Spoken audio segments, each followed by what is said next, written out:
Assalamualaikum warahmatullahi wabarakatuh. Perkenalkan, kami dari kelompok 2 ingin mempresentasikan hasil diskusi kami, yaitu mengenai implementasi Good Corporate Governance pada perbankan, syariah dan konvensional. Langsung saja, mari kita simak bersama-sama.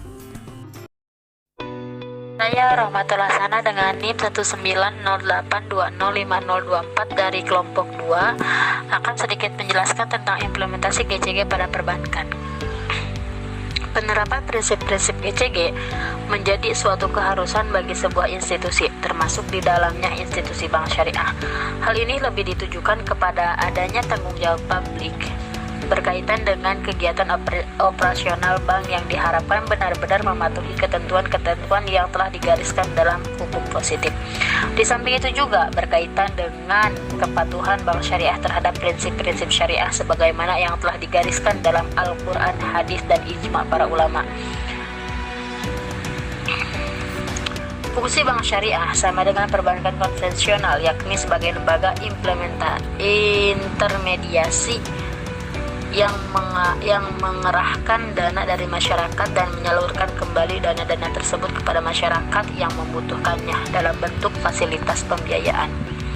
Terdapat 5 prinsip pokok GCG dalam penjabaran pada sebagai berikut. 1. Prinsip keterbukaan atau transparansi. Artinya bank syariah berkewajiban memberi informasi tentang kondisi dan prospek perbankannya secara tepat waktu, memadai, jelas, dan akurat. Kedua, ada prinsip akuntabilitas, di mana bank syariah harus menetapkan tanggung jawab yang jelas dari setiap komponen organisasi selaras dengan visi misi, sasaran usaha, dan strategi perusahaan. Ketiga, ada prinsip tanggung jawab atau responsibility. Artinya bank syariah harus memegang prinsip prudensial banking practice. Yang keempat, ada prinsip independensi, dan yang kelima ada prinsip keadilan, yang mana artinya bank syariah harus memperhatikan kepentingan seluruh stakeholder berdasarkan asas kesetaraan dan kewajaran. Saya Elis Nurhelis, NIM 1908205038 akan melanjutkan menjelaskan materi. Penerapan sistem GCG dalam perbankan syariah diharapkan dapat meningkatkan nilai tambah bagi semua pihak yang berkepentingan atau stakeholders melalui beberapa tujuan berikut. Yang pertama, meningkatkan efisiensi, efektivitas, dan kesinambungan suatu organisasi yang memberikan kontribusi kepada terciptanya kesejahteraan pemegang saham, pegawai, dan stakeholders lainnya, dan merupakan solusi yang elegan dalam menghadapi tantangan organisasi ke depan. Yang kedua, meningkatkan legitimasi organisasi yang dikelola dengan terbuka, adil, dan dapat dipertanggungjawabkan. Yang ketiga, mengakui dan melindungi hak dan kewajiban para stakeholders. Yang keempat, pendekatan yang terpadu berdasarkan kaidah-kaidah demokrasi, pengelolaan, dan partisipasi organisasi secara legitimasi. Yang kelima, mengendalikan konflik kepentingan yang mungkin timbul antar pihak prinsipal dengan agen. Yang keenam, meminimalkan biaya modal dengan memberikan sinyal positif untuk para penyedia modal. GCG dapat diimplementasikan secara terus-menerus dan konsisten melalui 5 tindakan, yakni yang pertama, penetapan visi, misi, dan corporate values untuk memenuhi prinsip GCG. Yang kedua, menyusun struktur corporate governance yang tepat. Yang ketiga, membangun corporate culture sesuai dengan nilai-nilai Islami. Yang keempat, penentuan mekanisme public disclosures yang tepat dan akurat. Yang kelima, serta penyempurnaan berbagai kebijakan bank syariah agar dapat memenuhi prinsip GCG. Selanjutnya itu yang B, karakteristik Good Corporate Governance pada perbankan. Dan yang pertama, Good Corporate Governance pada bank konvensional. Secara umum, dalam undang-undang perbankan telah diatur ketentuan yang terkait dengan Good Corporate Governance yang kemudian diatur secara khusus di dalam PBI nomor 84 PBI 2006 sebagaimana telah diubah dengan PBI nomor 814 PBI 2006 tentang GCG yang terdiri atas. Pertama yaitu uji kelayakan dan kepatutan atau fit and proper test. yang mana yang mengatur perlunya peningkatan kompetensi dan integritas manajemen perbankan melalui uji kelayakan dan kepatutan terhadap pemilik, pemegang saham, pengendali, dewan komisaris, direksi, dan pejabat eksekutif bank dalam aktivitas pengelolaan bank. Terus yang kedua adalah independensi manajemen bank, di mana para anggota dewan komisaris dan direksi tidak boleh memiliki hubungan kekerabatan atau memiliki hubungan finansial dengan dewan komisaris dan direksi atau menjadi pemegang saham pengendali di perusahaan lain. Dan yang ketiga itu adalah ketentuan bagi direktur, kepatutan, dan peningkatan fungsi audit bank publik. Nah, yang ke B adalah good corporate governance pada bank syariah.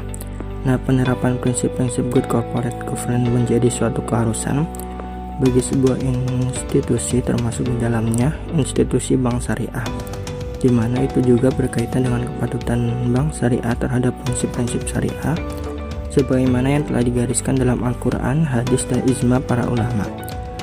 Pengertian good corporate governance sendiri menurut pasal 1 angka 6 Peraturan Bank Indonesia nomor 84 PBI 2006 tentang pelaksanaan good corporate governance bagi bank umum. Perbedaan dari good corporate governance pada bank konvensional dan syariah yaitu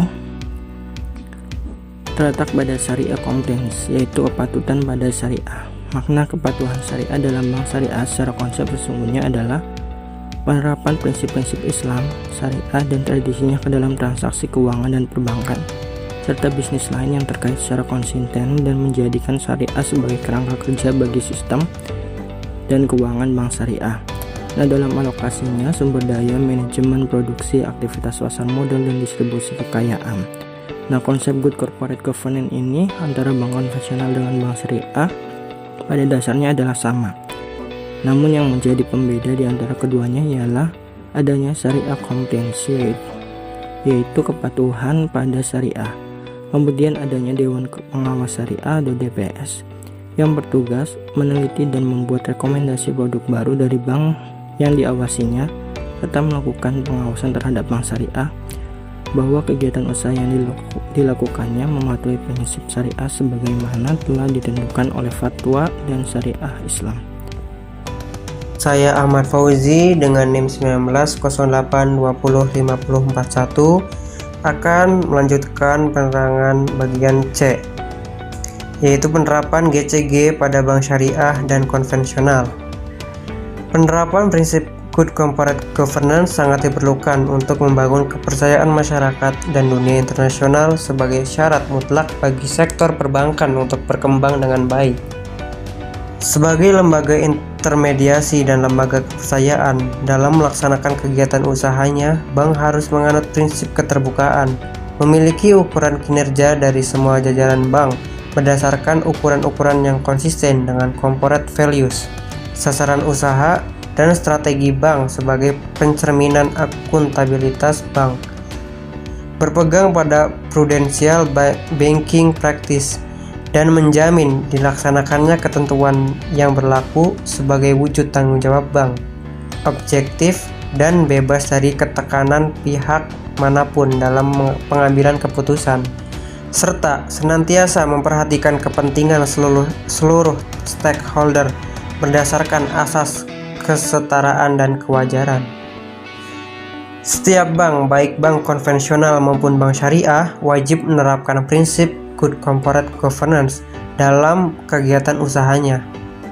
Hal ini karena bank konvensional dan bank syariah merupakan lembaga intermediasi yang berfungsi menghimpun dana dari masyarakat dan menyalurkan kembali dana tersebut kepada masyarakat. Penerapan prinsip good corporate governance juga bertujuan agar pegawai bank syariah berpegang pada prinsip syariah secara menyeluruh dan konsisten. Selanjutnya itu poin D, mekanisme GCG pada bank syariah dan konvensional. Mekanisme good corporate governance didefinisikan sebagai suatu prosedur atau aturan hubungan yang jelas antara pihak yang akan mengambil keputusan dengan pihak yang melakukan pengawasan atau kontrol terhadap keputusan tersebut. Penerapan mekanisme good corporate governance dalam perusahaan tidak semudah memahami konsepnya. Penyimpangan masih bisa muncul akibat tidak adanya integritas dari manajemen perusahaan. Timbulnya ketidaktaatan, kesalahpahaman, konflik peran, serta fungsi pengambilan keputusan di antara pengelola perusahaan dan bahkan manipulasi keuangan oleh pihak direksi maupun manajer merupakan penyimpangan yang dapat muncul dalam proses penerapan. Baik, saya akan menjelaskan tentang contoh kasusnya. Contoh kasus dalam bank syariah dan konvensional atau perbankan, yaitu contohnya pembobolan Citibank. Bank Indonesia menyatakan skandal pembobolan dana nasabah Citibank NA Indonesia dapat mempengaruhi kepercayaan investor sehingga dapat menghambat pertumbuhan perekonomian. Bupati Gubernur Bank Indonesia atau BI S.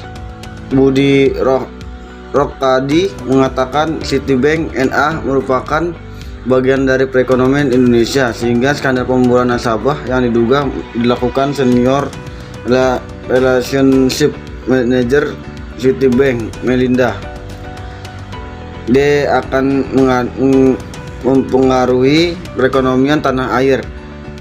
Jelas ada pengaruhnya karena mereka bagian dari perekonomiannya. BI menemukan bahwa Citibank itu tidak melakukan rotasi pegawai secara berkala.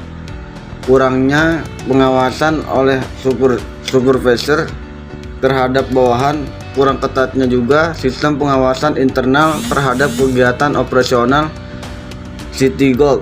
Menurut Budi, kasus pembobolan ini beberapa bank yang terjadi hari ini akan menjadi pelajaran bagi sentral untuk membuat aturan baru seperti private banking. Dengan demikian yang disimpulkan